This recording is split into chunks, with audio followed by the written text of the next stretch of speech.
ದೇವರ ಒಳ್ಳೆಯ ಮತ್ತು ಪ್ರೀತಿಯ ಸೃಷ್ಟಿಯಾದ ಮನುಷ್ಯರೇ, ನಿಮ್ಮೆಲ್ಲರಿಗೂ ನಮ್ಮ ರಕ್ಷಕನಾದ ಯೇಸು ಕ್ರಿಸ್ತನ ಹೆಸರಿನಲ್ಲಿ ವಂದನೆ ಹಾಗೂ ಈ ದಿನದ ವಾಕ್ಯ ಧ್ಯಾನಕ್ಕಾಗಿ ಸ್ವಾಗತ.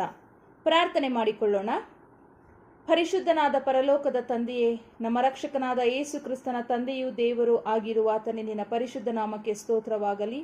ಅಪ್ಪ, ನಿನ್ನ ವಾಕ್ಯದ ಮೂಲಕ ನಮ್ಮೆಲ್ಲರೊಟ್ಟಿಗೆ ನೀನು ಮಾತನಾಡಿ ನಮ್ಮೆಲ್ಲರನ್ನು ನಿನ್ನ ದಾರಿಯಲ್ಲಿ ನಡೆಸಿ ರಕ್ಷಿಸಬೇಕಾಗಿ, ನಿಮ್ಮ ಒಂದು ಧೈರ್ಯ ನಮ್ಮ ಹೃದಯದಲ್ಲಿ ತುಂಬಿಸಿ ನಡೆಸಬೇಕಾಗಿ ಯೇಸು ಕ್ರಿಸ್ತನ ಹೆಸರಿನಲ್ಲಿ ಬೇಡಿ ಹೊಂದಿದ್ದೇವೆ ನಮ್ಮ ತಂದೆಯೇ, ಆಮೇನ್. ಕರ್ತನಲ್ಲಿ ಪ್ರಿಯರೇ, ವಾಕ್ಯ ಸಂದೇಶವನ್ನು ಪೂರ್ತಿಯಾಗಿ ಕೇಳಿಸಿಕೊಳ್ಳಿರಿ. ಈ ವಾಕ್ಯದ ಮೂಲಕ ಕೇಳುವವರಾದ ನಿಮಗೂ ನನಗೂ ತಂದೆ ದೇವರ ಕರೆ ಏನು, ಈ ವಿಚಾರವಾಗಿ ನಾವು ತಿಳಿದುಕೊಳ್ಳೋಣ. ಕರ್ತನಲ್ಲಿ ಪ್ರಿಯರೇ, ಈ ಲೋಕದಲ್ಲಿ ಜೀವಿಸುತ್ತಿರುವ ನಮಗೆ ಆತನ ಕೃಪೆ ಅತ್ಯಗತ್ಯವಾಗಿದೆ. ಆತನ ಕೃಪೆ ಇಲ್ಲದೆ ನಾವು ಜೀವಿಸಲು ಸಾಧ್ಯವಿಲ್ಲ.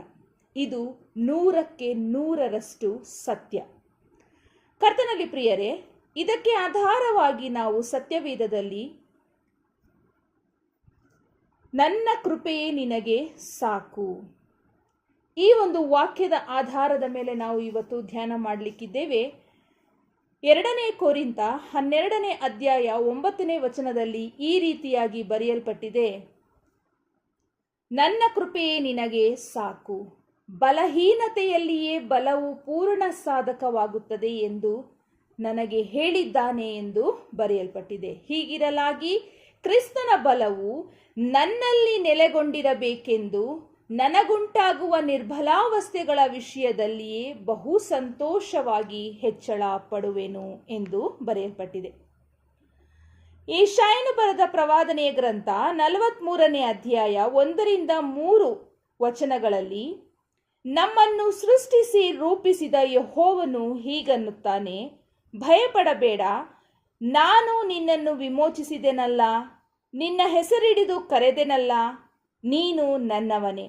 ನೀನು ಜಲರಾಶಿಗಳನ್ನು ಹಾದು ಹೋಗುವಾಗ ನಾನು ನಿನ್ನ ಸಂಗಡ ಇರುವೆನು, ನದಿಗಳನ್ನು ದಾಟುವಾಗ ಅವು ನಿನ್ನನ್ನು ಮುಳುಗಿಸವು, ಉರಿಯಲ್ಲಿ ನಡೆಯುವಾಗ ನೀನು ಕಂದದಿರುವಿ, ಜ್ವಾಲೆಯು ನಿನ್ನನ್ನು ದಹಿಸದು.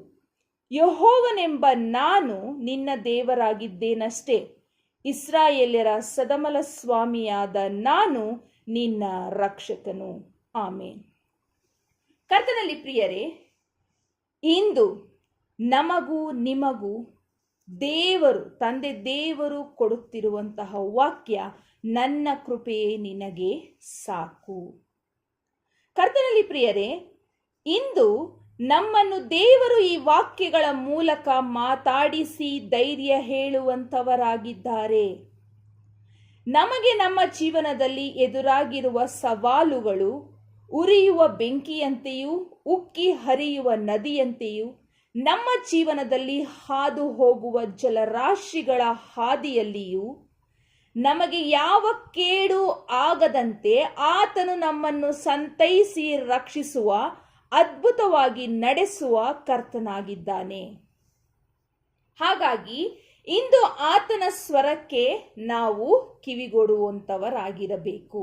ಕರ್ತನಲ್ಲಿ ಪ್ರಿಯರೇ, ನಮ್ಮ ಜೀವಿತದಲ್ಲಿ ನಮಗಿರುವಂತಹ ಎಲ್ಲ ಕಷ್ಟ ದುಃಖಗಳು, ಕಣ್ಣೀರು, ಸವಾಲುಗಳು, ಅನಾರೋಗ್ಯ ಪ್ರತಿಯೊಂದೊಂದನ್ನು ತಂದೆ ದೇವರು ಅರಿತಂತವರಾಗಿದ್ದಾರೆ. ಇಂದು ವಾಕ್ಯ ಕೇಳುತ್ತಿರುವಂತಹ ನೀವುಗಳು ಯಾವ ಯಾವ ಪರಿಸ್ಥಿತಿಯಲ್ಲಿ ಇದ್ದೀರೆಂದು ನಾನು ಅರಿಯಲಿಲ್ಲ, ನನಗೆ ಅದರ ಬಗ್ಗೆ ಗೊತ್ತಿಲ್ಲ. ಆದರೆ ತಂದೆ ದೇವರಿಗೆ ಗೊತ್ತಿದೆ. ಆದ ಕಾರಣ ನೀವು ಮನಸ್ಸಿನಲ್ಲಿ ವ್ಯಥೆಪಟ್ಟು ಆತನನ್ನೇ ದೃಷ್ಟಿಸುವವರಾಗಿ ಆತನ ಉತ್ತರಕ್ಕಾಗಿ ಎದುರು ನೋಡುವಾಗ ಆತನು ನಿಮಗೆ ದಯಪಾಲಿಸಿರುವ ಸದುತ್ತರ ನನ್ನ ಕೃಪೆಯೇ ನಿನಗೆ ಸಾಕು. ಕರ್ತನಲ್ಲಿ ಪ್ರಿಯರೇ, ದೇವರ ವಾಕ್ಯವನ್ನು ಮತ್ತೊಮ್ಮೆ ಕೇಳಿಸ್ಕೊಳ್ರಿ. ಭಯಪಡಬೇಡ, ನಾನು ನಿನ್ನನ್ನು ವಿಮೋಚಿಸಿದೆನಲ್ಲ, ನಿನ್ನ ಹೆಸರಿಡಿದು ಕರೆದೆನಲ್ಲ, ನೀನು ನನ್ನವನೇ.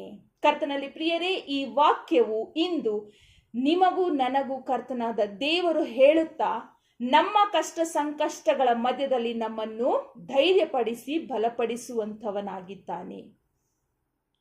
ಆತನು ನಮ್ಮನ್ನು ಎಲ್ಲಾ ರೀತಿಯ ಕೇಡು ಗಂಡಾಂತರಗಳಿಂದ ತಪ್ಪಿಸಿ ರಕ್ಷಿಸಲು ಶಕ್ತನಾಗಿದ್ದಾನೆ.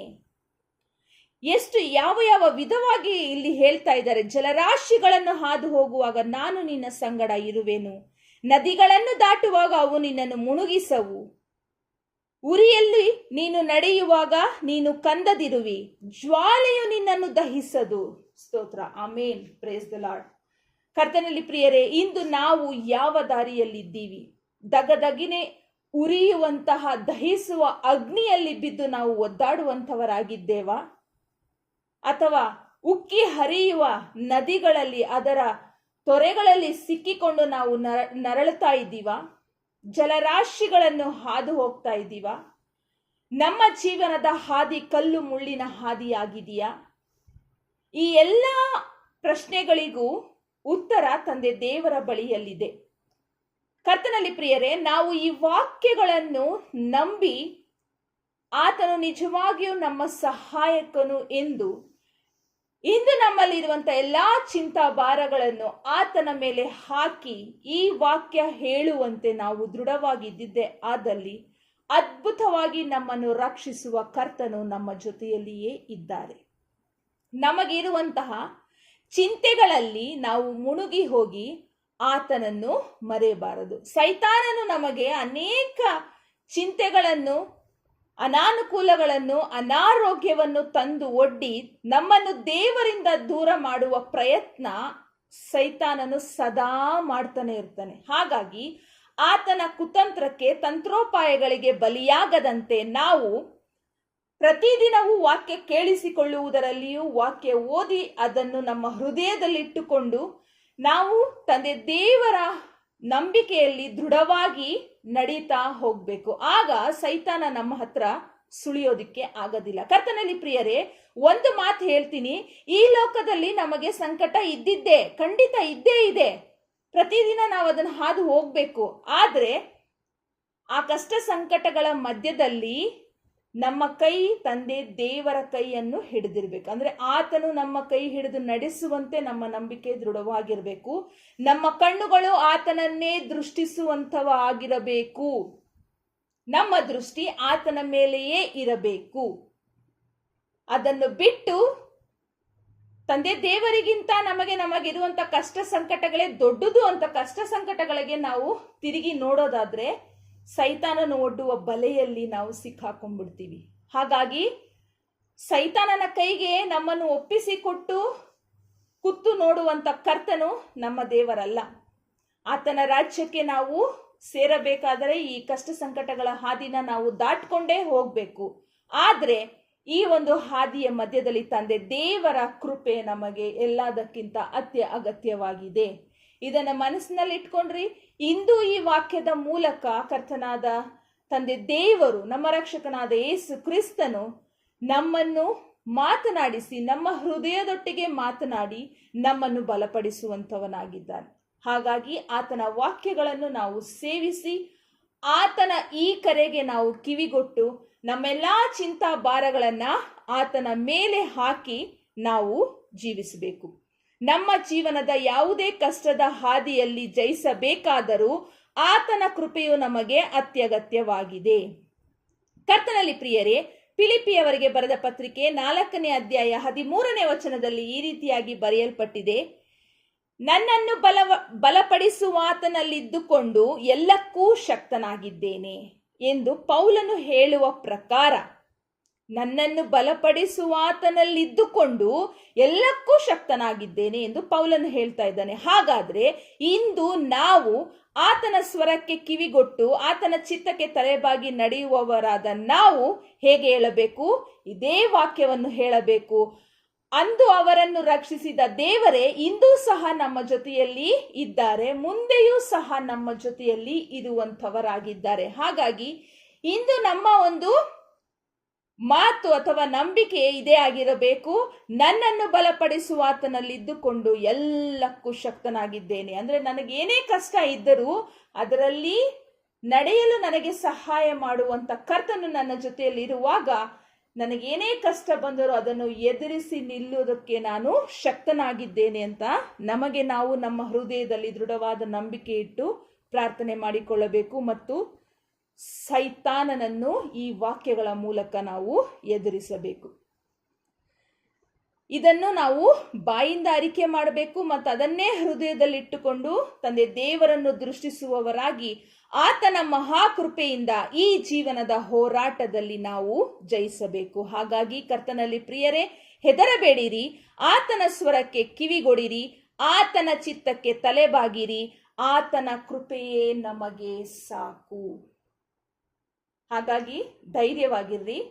ಪ್ರಾರ್ಥನೆ ಮಾಡಿಕೊಳ್ಳೋಣ.